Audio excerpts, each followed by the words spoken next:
This week's list might have got away from me a bit in the reasonable amount of books to go over range. Last week definitely felt like it had the thriller vibes, while this week we're leaning way more into the romantasy direction. Every genre we talk about, though, will be timestamped, so you can skip around to whichever ones are your favorites. We'll be starting out in sci-fi, with the first one up being Halcyon Years by Alistair Reynolds.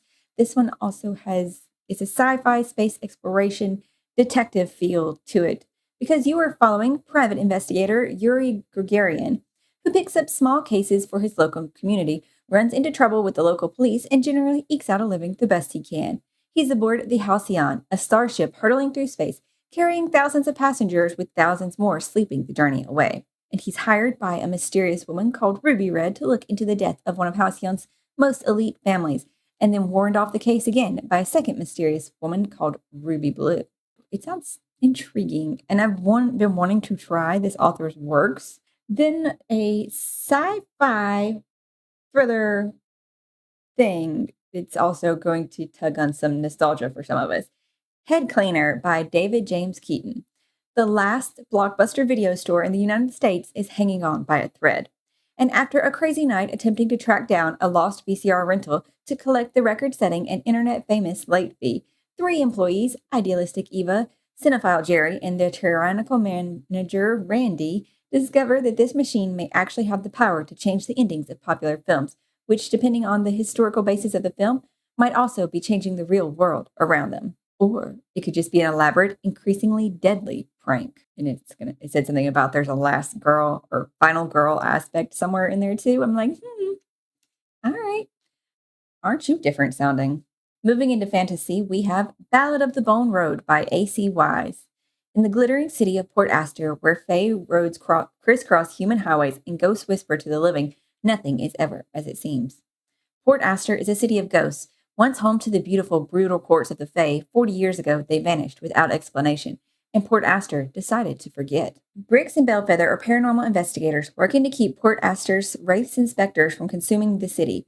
Both have hauntings of their own. Belle shares her body with a demon, Beliazel. Briggs has trapped the soul of his dead fiancée in the world of the living, unwilling to let her go. But the Fae Queen remembers that Port Astor was once hers, and are never as they seem, of course. So this is supposed to be dark fantasy and grittiness, and it definitely sounds like it. This one is a continuation of the world, but it doesn't say that it's a direct sequel of the first book that was The Last Spy Hunter. This one is following new characters, but set in the same world. It says Way of the Walker by Selene Goldberg. And one of the reviewers was mentioning she never read the first book, but she wasn't confused reading this one. It's pretty good standalone on itself. With her constant connection to the ever-present, the mystical plane where hunters draw their powers, Isari is a natural fly hunter with a future predetermined by tradition to stalk the kingdom of Surium's haunted lands and slay troublesome ghosts.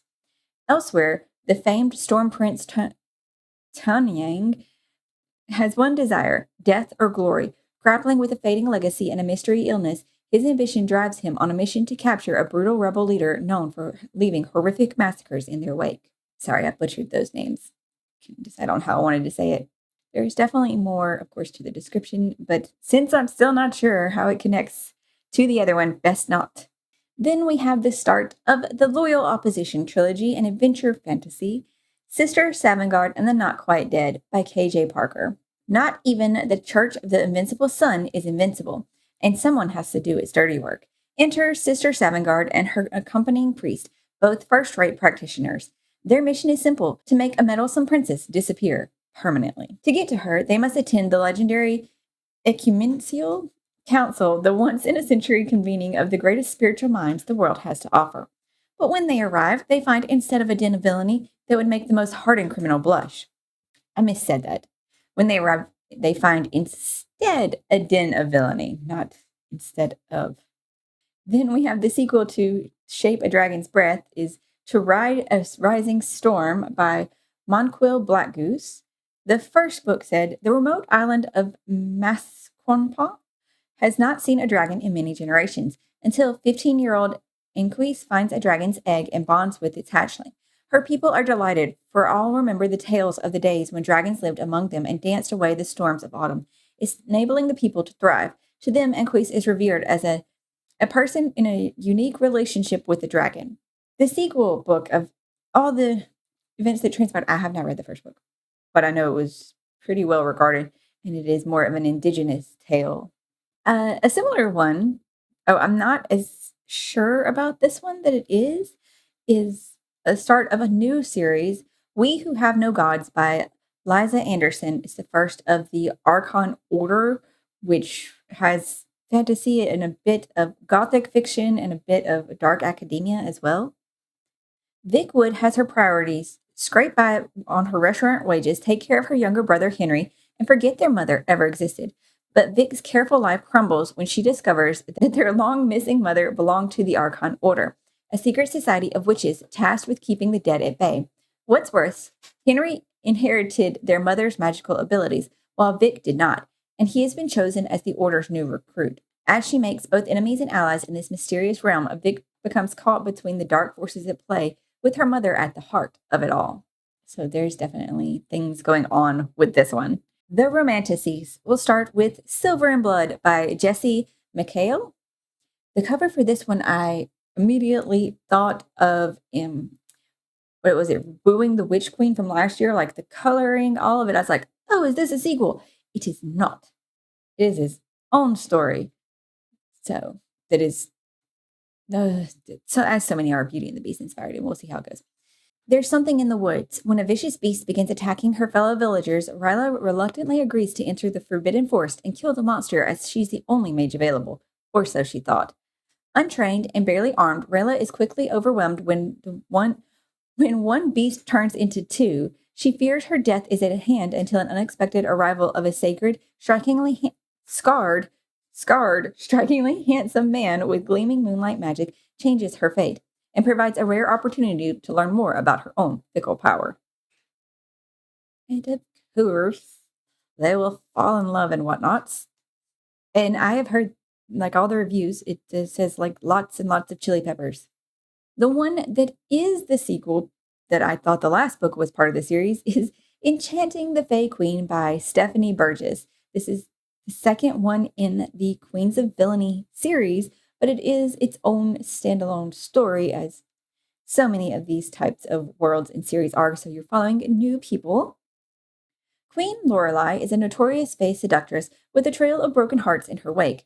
But behind her glamorous lifestyle and sparkling mask lurks a dangerously intelligent woman who'd do anything to keep her people safe, including kidnap the Empire's most famous hero.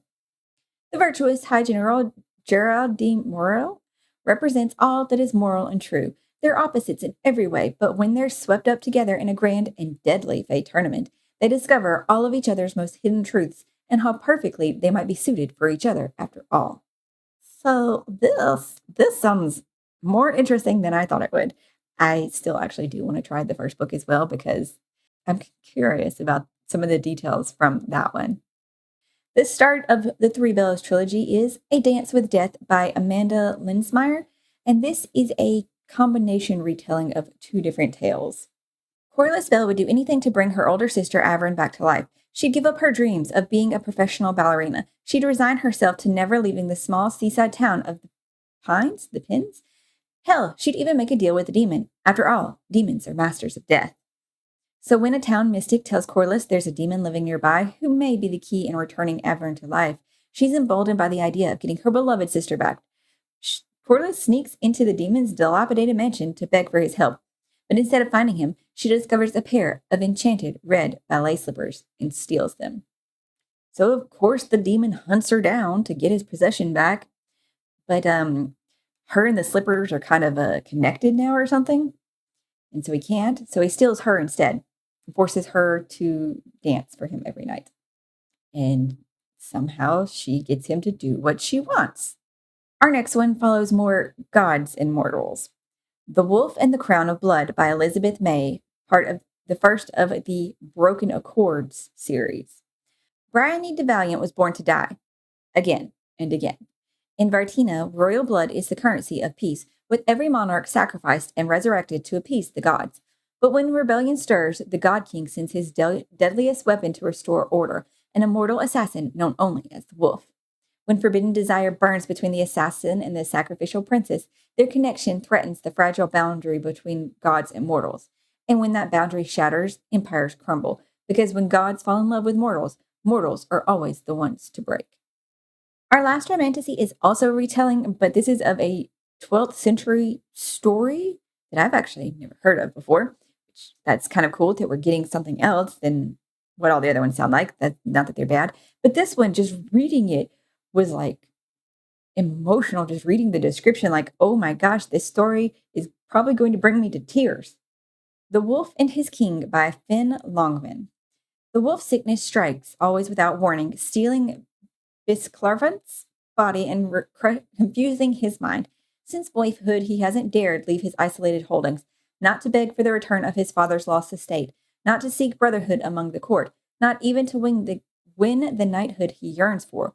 But when a new king ascends, Bisclarvant must deliver his kiss of fealty or answer for the failure. Half an exile himself, the young king is intrigued by this uneasy, rough-hewn nobleman.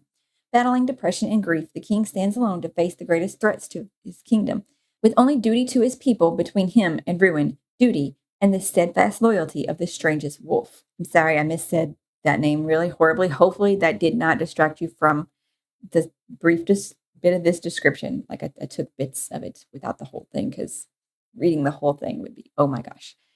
It doesn't give away much, the whole description, but like I said, I'm like, this book is going to break people's hearts. We have one YA fantasy with the hint of the romance in it this week, and that is Sparking Fire Out of Fate by Bridget Kimmerer, the conclusion of the Forging Silver into Stars trilogy that was the continuation, kind of offshoot of the Curse Breaker series that started with A Heart So Broken. Oh my God, I can't remember the name now.